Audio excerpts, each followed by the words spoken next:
Meve rode at the front, her eyes fixed on the ground, and thus spotted the pit masked by leaves and branches. She tugged hard on her reins and steered her mount to the side. Alas, the cavalryman behind her did not follow her lead. Leaves rustled, boughs snapped, and the horseman crashed to the pit's bottom, snapping his neck. Moments later, it was clear who'd set the trap when the forest came alive and a cry rang out.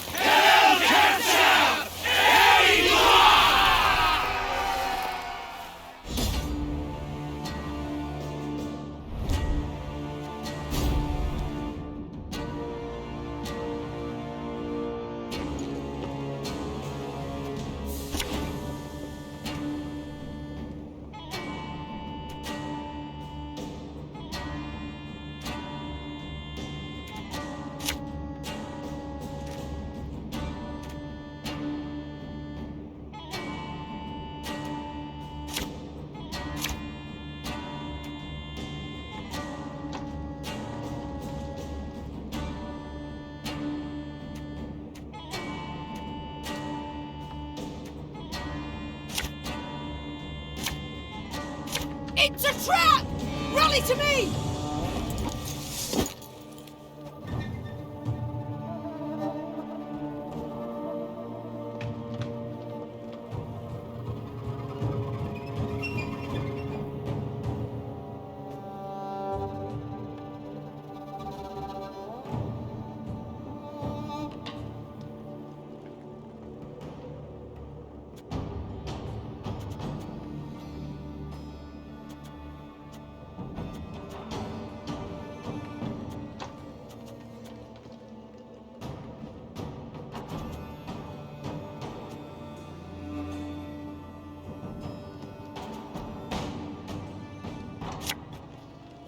You can try to win them all, but you won't.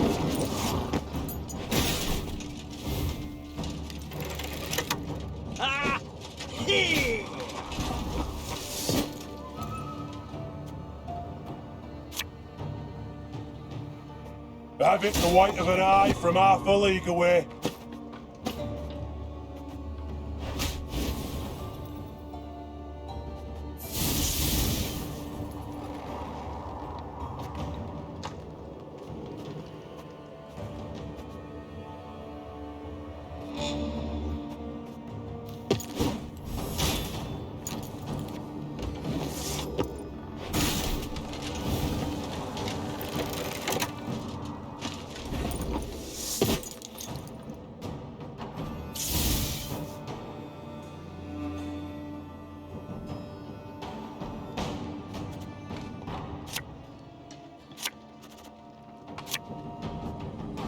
Bigger they are, easier they are to target.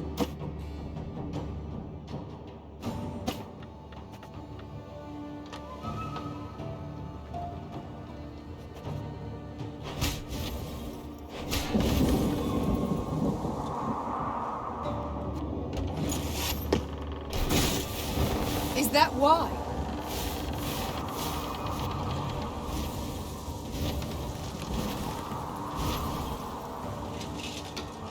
Alva!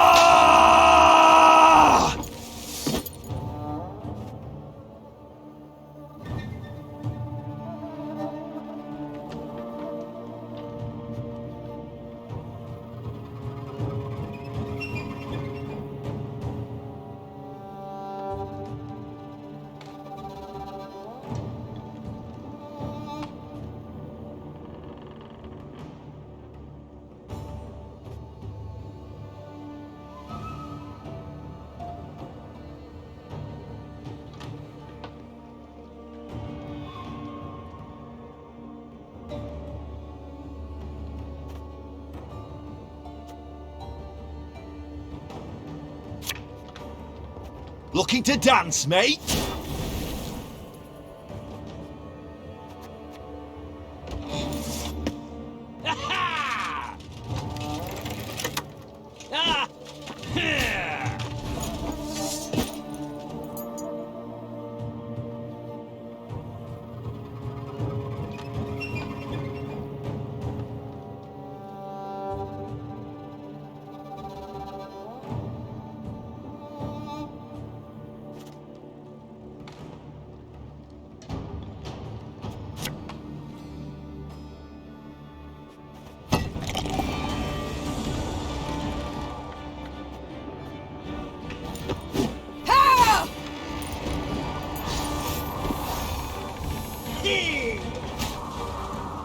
Yes?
A highly curious case.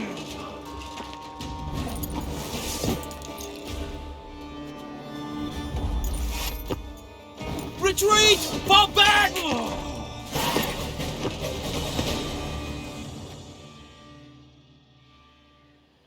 Caught between Lyrian hammer and Skelligan stone, Nilfgaard was shattered, destroyed. The victors now stood eyeing each other. These islanders were not like those Meve had met before. They wore no armor and carried no shields. At their fore stood a man as stout as an ox and bold as an ancient ghoul.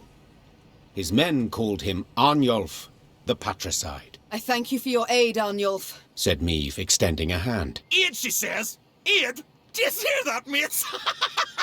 The Skelligers exchanged glances, then erupted in roaring laughter. Not here to help yous, not at all. We're after killing. Join me and you shall have your fill. Join nuisance?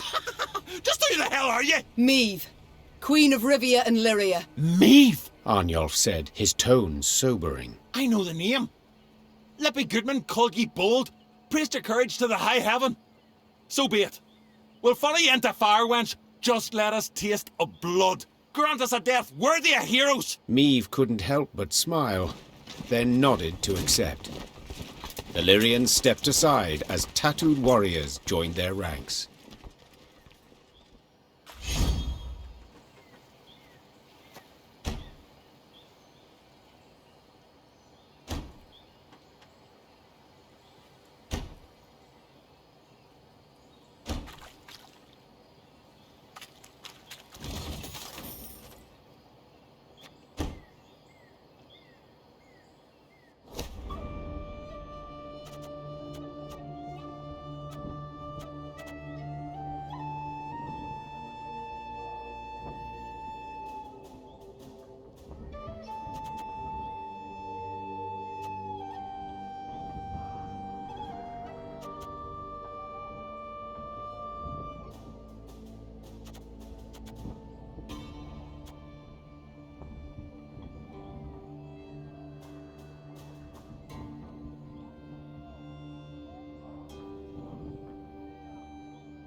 The scouts rode at the fore, with Meve right behind them.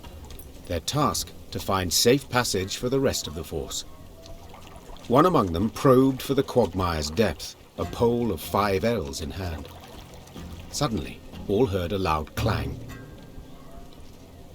The scouts dismounted, then heaved a bronze statue from the mire. Once it was cleaned of slime and muck, Meve instantly recognized its elven handiwork. The sculpture was exceedingly well preserved, save one detail. Someone had removed its face, leaving a black hole in its stead. Search the environs! Ordered Meve. Amongst some brambles, they discovered the entrance to a vast tomb. Its doors had been torn open. On the ground before them lay scattered bones, some yellowed with age, others fresh, cracked and tattered from having been gnawed. Meve stood silent and contemplating at the tomb's threshold. Then, torch in hand, she entered and waded into fetid waters. Her soldiers followed close, arms at the ready, a nervous sweat on their brows. Frescoes on the tomb walls depicted Angren swamps and the beasts that prowled them. 2 words were inscribed over the largest of the horrors: Gwent Icair. The bloody mistress! Barnabas Beckenbauer whispered. Suddenly, a roar thundered from deeper inside the tomb. Meve turned from the frescoes to see monstrous eyes blazing in the dark.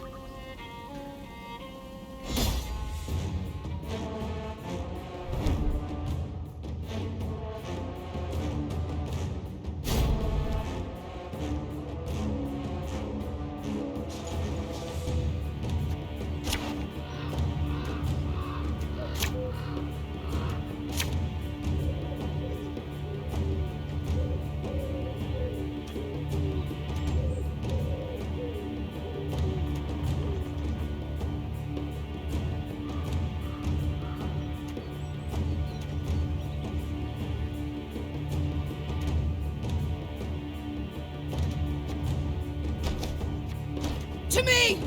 We'll not die this day!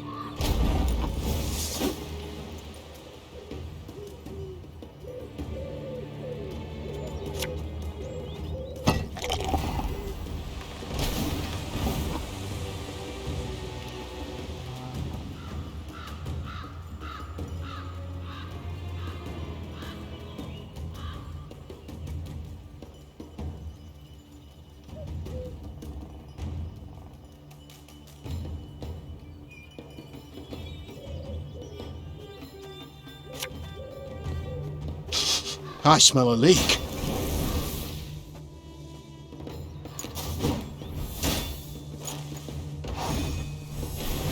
It's so dark and wet. Why is it everywhere we go is dark and wet?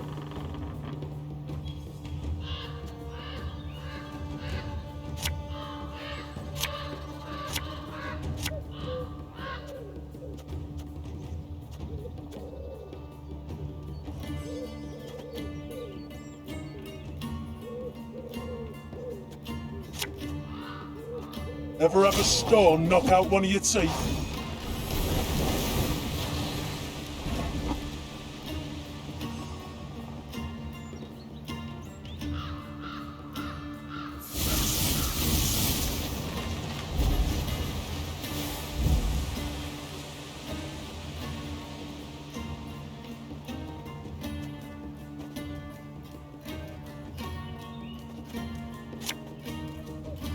I've hit the white of an eye from half a league away.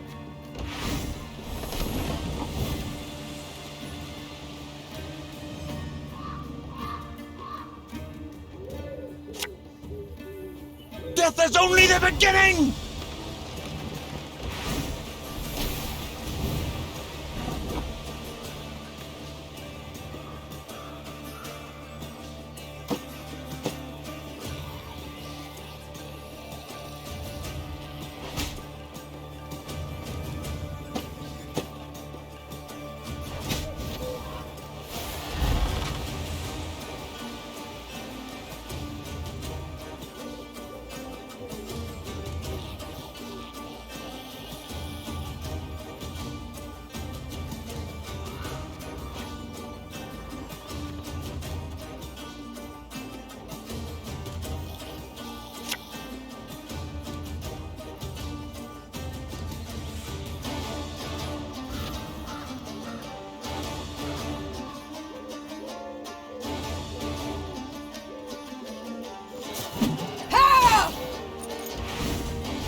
Bigger they are, easier they are to target.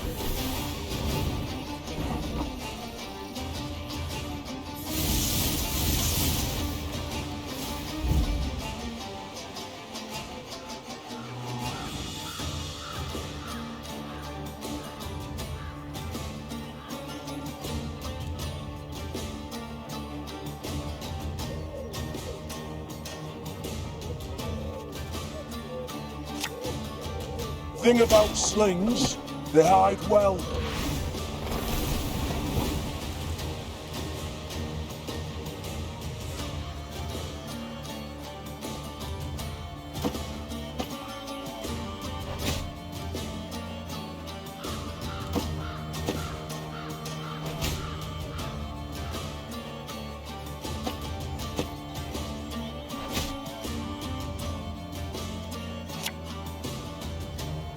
Her Majesty knows what she's doing.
Can't take it anymore.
I think that's the last of them.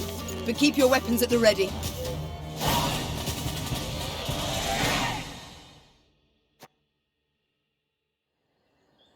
In her torch's feeble glow, the Queen examined the beast's corpse. She could not help but to shudder in disgust. Perhaps it's better, She thought. that we faced it in the dark. At the corridor's end, they found a closed door. Before any could draw near, it opened with a crash. Beyond lay a circular room. Light shone through a hole in the chamber's ceiling, illuminating a stone pedestal and the sword that lay upon it. The air in here, it crackles with magic, whispered Isbel. Meve gripped the blade's hilt. A soothing warmth filled her arms and spread across her shoulders. Her tired muscles ceased trembling. Her fingers, stiff as sticks, relaxed. She brandished her prize, the air hissing as the blade sliced through it. She then nodded approvingly. The reward had been worth the risk.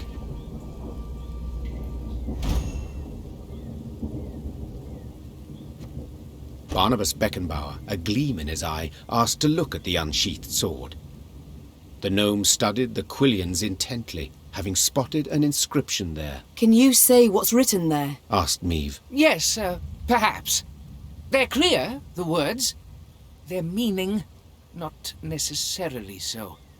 Wieldeth me, and loseth not hope amongst the blood-red waters. It sounds like a riddle, but I've no wish to solve. We should move on, and quickly so.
can use it. Not sure for what just yet, but...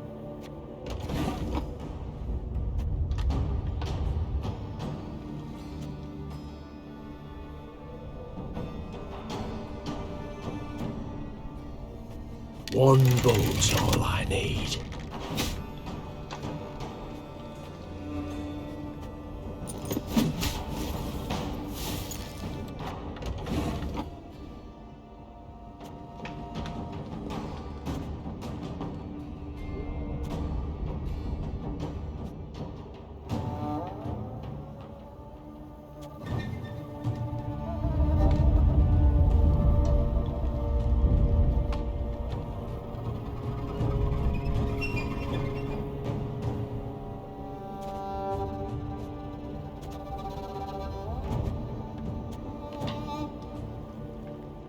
Give me a target.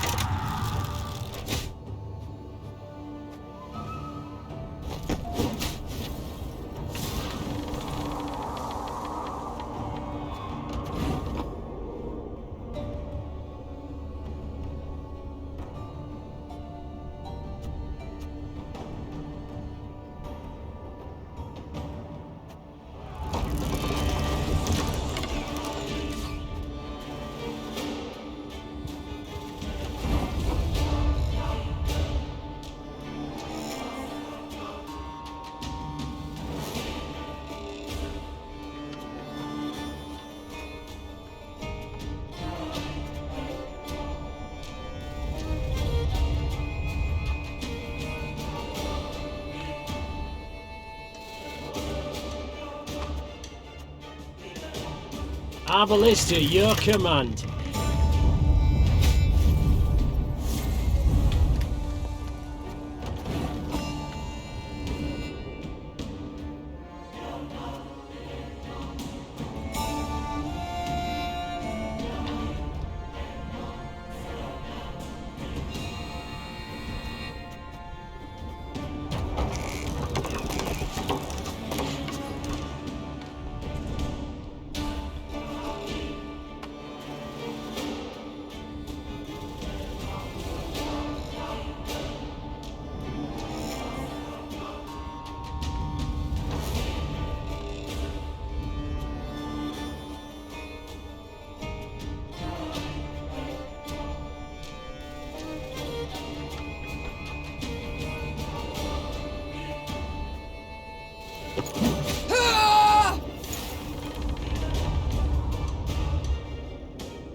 Armor won't save them.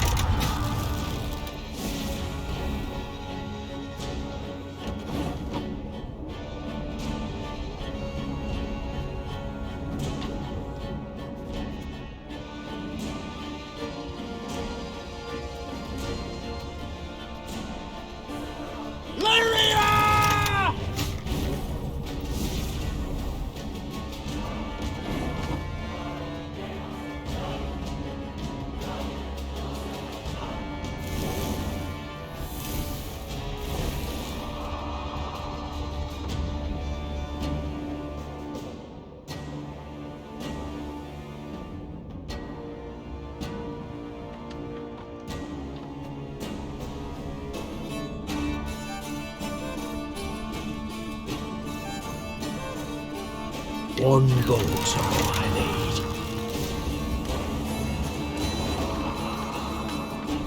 Give me a target.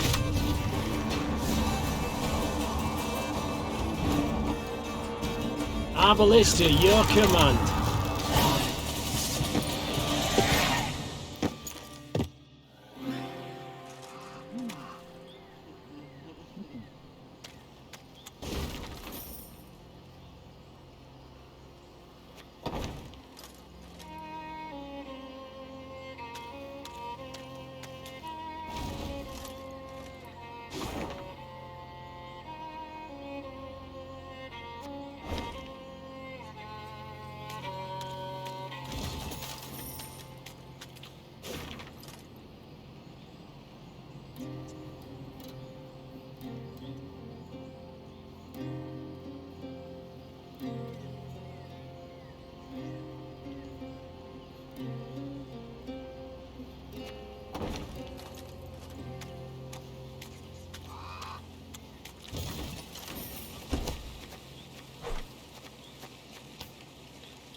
Beware!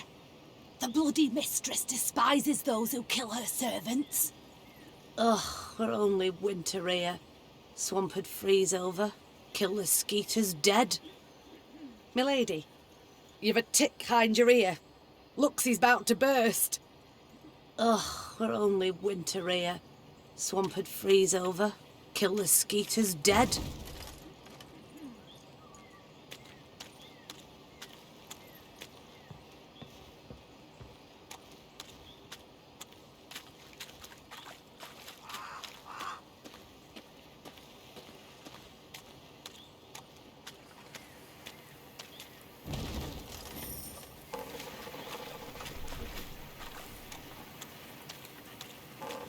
Your Grace, the charts say we near Tusley. Angren renders charts helpless to show the way, I fear. Soon we shall halt to sight our exact position. We will know then if our path is true. As you wish, Your Grace.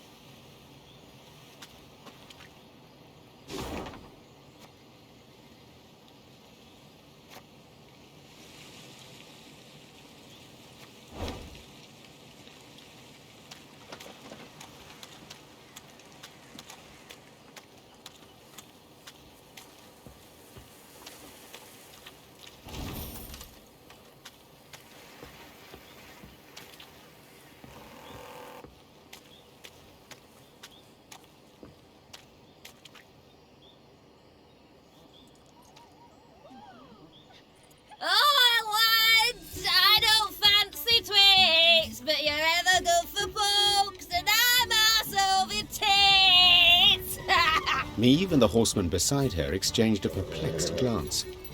They'd heard the song clearly, both its tune and its verse. Whoever had hollowed it had to be close, and given their diction, rather well oiled. Moments later, a hamlet appeared to the Lyrians' tired eyes. A great bonfire blazed at its center. Around it danced peasants, barefoot, giggling, hooting, joyful and carefree.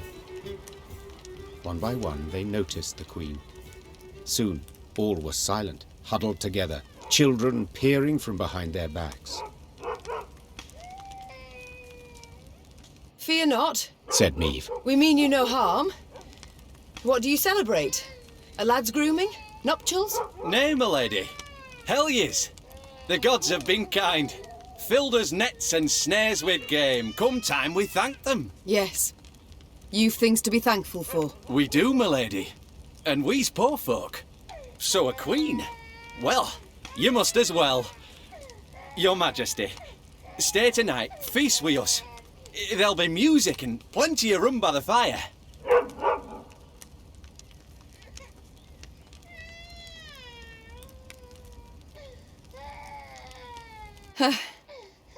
Why not? Began Meve, daintily dismounting. We all deserve some respite, I suppose. The Lyrians needed no convincing. With astonishing haste, they removed mail and helmets, then eagerly joined in the fating and dance. Amidst the trilling of flutes, fifes, and fiddles, all those gathered revelled until dawn. They could rest at last, forget about Nilfgaard and the many beasts that prowled among the reeds. They'd long remember that night. The carefree laughter, peasant maids whirling in dance, the ale cold as a mountain spring, and the bread they crisped over the fire. One exchange in particular etched itself into the Queen's mind, an exchange she overheard. Not a little? Not even a teeny tiny bit? I'll say it again. It's not your concern. Of course it's not. Wouldn't be so damn curious if it were. So be it. Keep your silence. But those eyes like the summer sky, that hair like waves of grain. I see the way you gape. What do you two speak of? Your Majesty. Couldn't have answered that better myself. Who does Reynard gape at?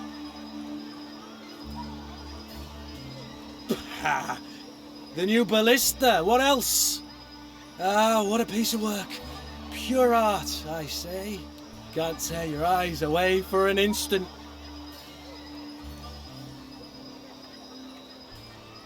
Haven't you two held enough from me already? Don't play me for a fool. What's this about? Meve, honestly, you do better to... It's a private matter, Your Grace. One of the heart, you might say. If you'd allow it, I'd rather not share the details of our conversation. All right. I'll leave you to discuss whatever men discuss. Consider me gone. Meve turned and walked back to the fire, sat down on an old stump. Ha! That was close. Shh! And the faintest of smiles crossed her lips. Meve expected the villagers to request recompense for their welcome. Yet the peasants made not the slightest mention of coin, and the queen was much moved by their kindness. Once again, those with the least had proved the most willing to share. The Lyrians did not assemble come the morn. The force marched off in the afternoon, unshaven, unbathed, dishevelled. Not normally one to overlook contempt for discipline, that day Meve understood even soldiers needed to let their guard down, at times.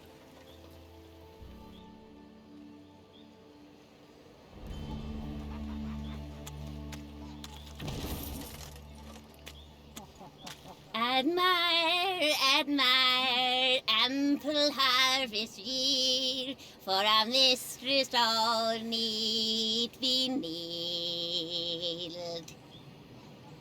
Round my garden appeared an eager leech, and I offered a drink, Admire, admire, ample harvest yield. Ugly bad, play us more your prose. Sing again, we'll dance a bit, and then we'll fix your nose. Ugly bad, play us more your prose. Sing again, we'll dance a bit, and then we'll fix your nose.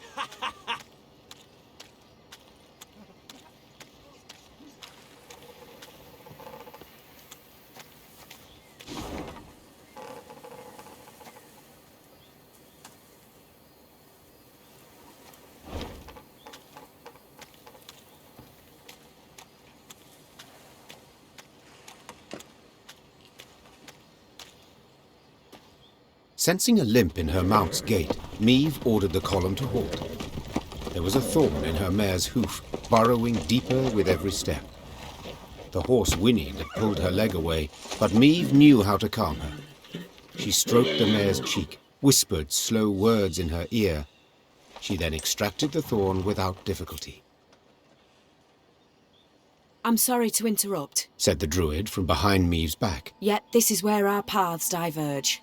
We've a modest gift to thank you for the road shared, and for your aid at the obelisk to the marsh gods. Meve wished to respond, but the druids had turned toward the woods, their satchels slung over their shoulders. The queen waited till they were out of sight to open the bundle. Their gift was by no means modest.